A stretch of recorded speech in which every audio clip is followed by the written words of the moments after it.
After making a buttonhole, the next thing is to sew a button on. And again, the Pfaff Quilt Ambition 630 has a built-in stitch just for that.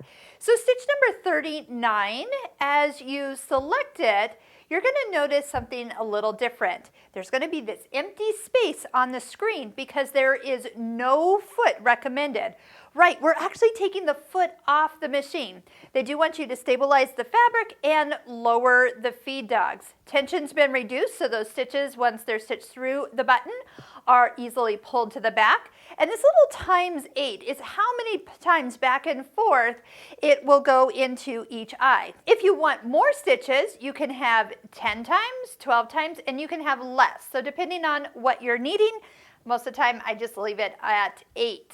In our Pfaff Stitching Cosmos online course, where you learn tons of techniques, we sew buttons on over tassels. Underneath those buttons are actually a little bar tack that we used, and then we added creative buttons. Lots of different ways that we can add embellishments, and actually these 4-hole buttons are actually stitched in every single hole, so it actually creates a box. So instead of just sewing back and forth, we completed the north and south holes as well. So we got all the way around all the different holes. Next, we're going to lower the feed dog. Slide off the accessory box, and on the back side of the machine, you're going to see a lever. So it's right back here, and you're going to push it towards the inside of the machine. So when you push it really hard, you will hear and see the feed dogs lower. And I say hard because it is usually hard. There they are.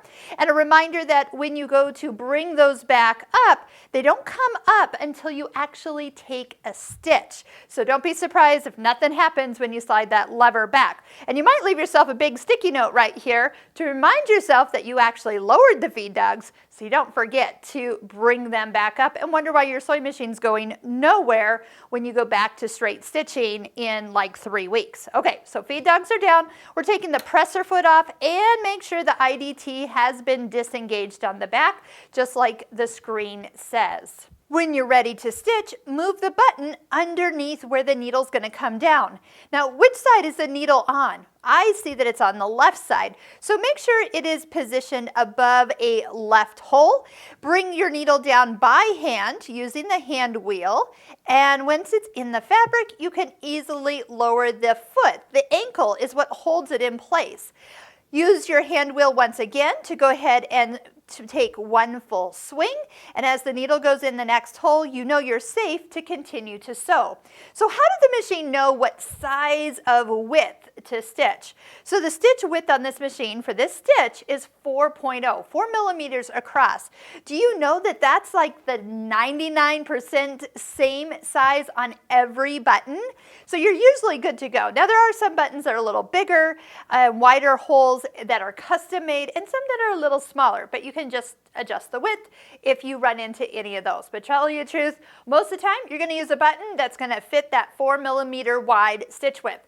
Step on your foot control or push the start stop button and let it sew until the machine stops. There's those locking stitches, and then you can use the thread snips function if you want to go ahead and cut the thread. Now you did notice this was a button with 4 holes, so here I'll just slide that out so you can see it cut. I usually do the front 2 holes first and then just slide back, line up the needle once again with the left hole, set the presser foot down.